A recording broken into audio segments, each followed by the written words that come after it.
Fala galera, beleza? Fala pessoal, estamos aqui mais um dia de devocional. Eu não estou podendo ainda participar devido à minha voz maravilhosa. Peguei uma gripe bem forte, ainda estou me recuperando. Se eu começo a falar muito, já começo a tossir. Então, o Mateuzinho tá aqui para dar continuidade a todos os estudos desse devocional. Então, fiquem hoje com o tema Porta Estreita. Porta estreita.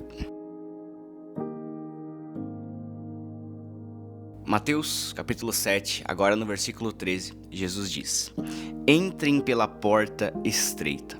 A estrada que conduz à destruição é ampla, e larga é sua porta, e muitos escolhem esse caminho. Mas a porta para a vida é estreita, e o caminho é difícil, e são poucos que a encontram. Durante todos os estudos desse devocional, nós vimos o quanto Jesus quis estreitar, apertar o entendimento daqueles que são filhos de Deus. Já estava muito evidente para aqueles que escutavam essas palavras que, olha, seguir a Jesus não é tão simples.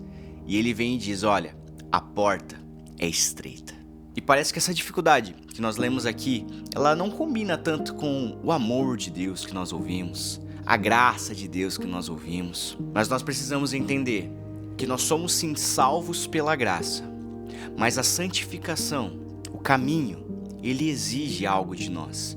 Ele exige renúncias de nós. Ele exige passos firmes. E é sobre isso que Cristo está falando. Ele diz que largo é o caminho que leva à destruição e larga é a porta que conduz a esse mesmo caminho. É muito fácil nós andarmos por caminhos que não são os caminhos de Deus. Caminhos que não agradam ao Senhor, caminhos que não fazem a diferença nesse mundo, caminhos que não são de sal e de luz. Viver uma vida de prazeres humanos, de glórias terrenas, é fácil. Talvez se simplesmente vivermos no automático dessa vida, nós vamos entrar por esse caminho. Mas se nós sermos intencionais em querer viver o propósito de Deus, andar por caminhos eternos, nós vamos ser apertados.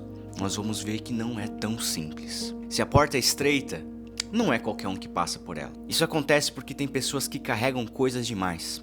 Imagine uma porta estreita e você com uma mochila larga, cheia de coisas, querendo passar por essa porta, você não vai passar. Isso nos diz que para viver esse caminho de vida que Cristo quer, nós temos que levar apenas o essencial. Nós não podemos levar conosco as nossas paixões humanas, os nossos ídolos humanos, as coisas que nós aprendemos no sistema desse mundo. Nós temos que carregar apenas aquilo que Cristo nos ensinou. Essa reflexão de hoje nos faz lembrar de uma palavra que tem sido pouco usada nos tempos atuais, que é que o cristão, ele deve viver na contramão do mundo. Se os prazeres desse mundo têm conduzido as pessoas à destruição por uma porta estreita, por um caminho largo e cheio de oportunidades, o cristão ele tem que entender que o único caminho, a única verdade e a única vida se encontra em Cristo. Nós precisamos viver um caminho de renúncias, de às vezes abdicar de alguns prazeres, de às vezes abdicar de algumas vontades, tudo para a glória do Senhor, tudo para a glória de Cristo e para nos conduzir a uma vida eterna e uma vida abundante. As palavras de Jesus ainda estão em vigor. Quando ele diz, tome a sua cruz, negue-se a si mesmo e siga-me, é uma realidade. Não é porque nós vivemos o evangelho nos tempos atuais, com igrejas, com arquitetura bonita, louvores modernos, que nos dão liberdade para achar que essas palavras não servem mais. Elas ainda estão em vigor, porque a porta é estreita. E se a porta é estreita, estar nela, entrar nela, vai gerar um desconforto em nós. Isso também não combina com as ideologias atuais que dizem que nós devemos buscar o nosso prazer, buscar o nosso conforto, buscar facilitar as coisas. Não.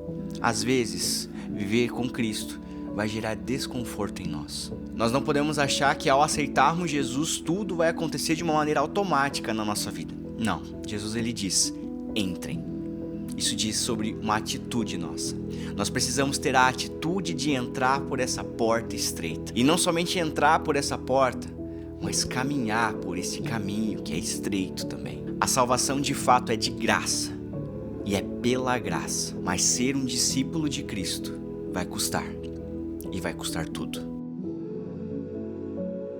Então é isso, galera, este foi o devocional de hoje, espero que tenha sido bênção na sua vida, tá? Pra gente saber que você ficou até o final assistindo, nem todo mundo fica até o final, então se você ficou até o final, eu quero que você comente aqui a palavra porta, comenta aqui embaixo, porta. Daí a gente vai saber que você assistiu até o final. Amanhã nós vamos falar sobre a árvore e seus frutos, um tema também muito relevante, que eu quero que você assista junto com a gente, para mais uma vez ser edificado pela palavra do Senhor. Deus te abençoe e até amanhã.